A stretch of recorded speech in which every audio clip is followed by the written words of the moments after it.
The ending of your show is the last thing that the audience is going to experience before they go back out into the world and make judgments about the entire experience. That means the stakes are high. So, how can we make sure that we nail this every single time? The second toughest type of song to write for your musical, following the opening, of course, is your finale. The reason I say this is because we've all seen musicals where the show itself was wonderful and it captivated us and it took us through this magical musical journey, and then the ending just kind of fell flat. Or the ending wrapped up too quickly, or neatly, or too happily, or the main character's journey got lost, or a whole bunch of loose ends were never tied up. There are many ways in which a finale can go wrong. So, what are the hallmarks of a good finale in musical theater? First and foremost, we need to be asking what the purpose of your finale number is going to be. I mean, why are we doing this song? Has the plot not been wrapped up yet, and this finale is going to help do that work? Or has the story already been finished and this number is doing something else? Perhaps tying up loose ends, or providing the audience with something celebratory, or hummable, or to lift their spirits as they leave the theater? Was there a framing device tying the entire show together that we now have to go back to and wrap up separately from the inner story? Your answer to this question is going to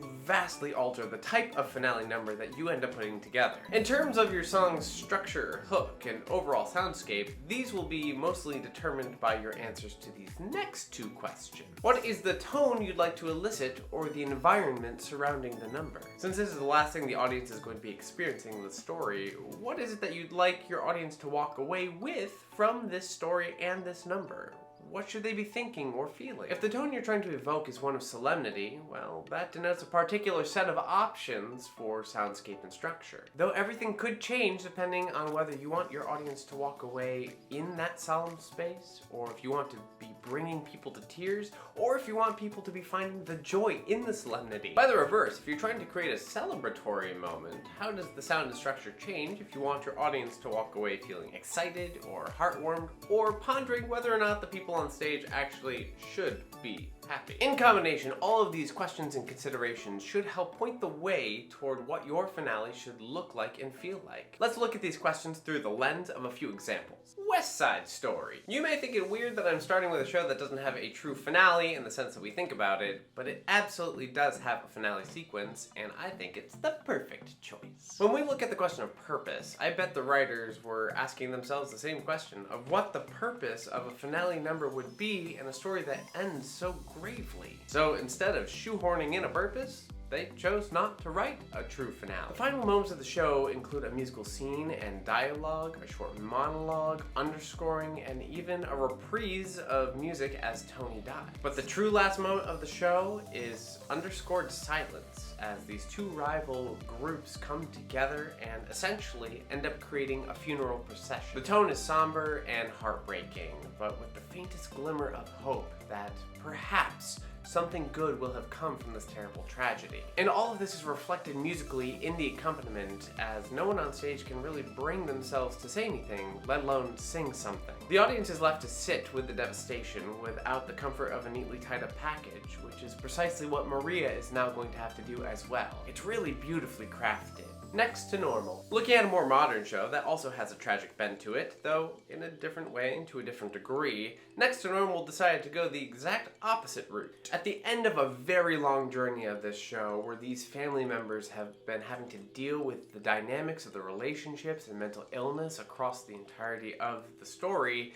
they now are in a space where the only thing they can actually do is try to find the hope. It's not there yet, but they are choosing to believe that it will come. With this purpose in mind, we get the song Light, which functions as a gloriously hopeful wrap-up of the show outside of the story itself. It's clear that they want to evoke a sense of hope with this song, taking us out of the musical darkness and into musical light, and it's very effective. And I'd assume that they also were going with the idea of having the audience leave the theater feeling more positive, or in a more positive state as they emerge back out into the world than they might have otherwise done without the song Light. Before we take a look at our next example, I do want to let you know that I will be releasing a new video course on musical theater songwriting very soon, which will go very in depth on a lot of topics, including this one. So if this type of information is interesting and exciting to you, then make sure to get on my email list so you don't miss the announcement for the video course. There will be even more examples, and we'll go much deeper in each of these topics as we go through the course. Course. So make sure to get on the email list and grab some structure tips by clicking that little link in the description below. Another show that pulls us out of the story proper for the finale is my show, The King's Legacy, which returns to its framing device at the end of the show to kind of bring home the main messages of the piece. It's a story being put on by a troupe of Renaissance English players, so when the story is over and Anne Boleyn's death has happened and Elizabeth has been coronated,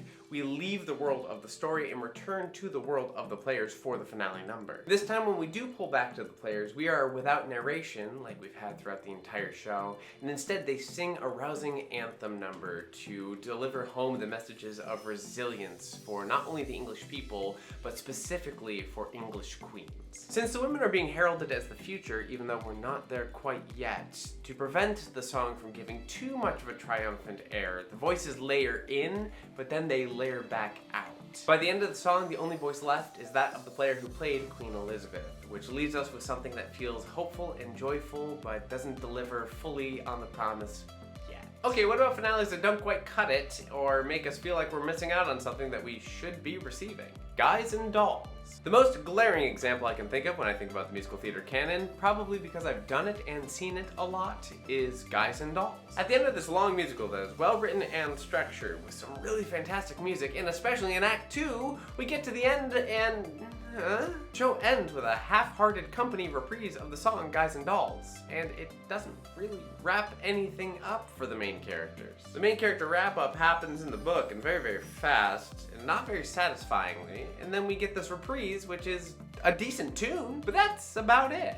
Ultimately, finales should be providing us with some sort of closure and something to think about or to feel, a message that says the show is over now, go forth back out into your lives and consider this. And this is the writer's best chance for taking a message for their show and really driving it home for the audience. And although finales are a major part of the formula of what makes a musical a success, they are by no means the only part, and you can explore that idea with me further by watching this video next. Otherwise, thank you all for being here with me today, and I'll see you again soon.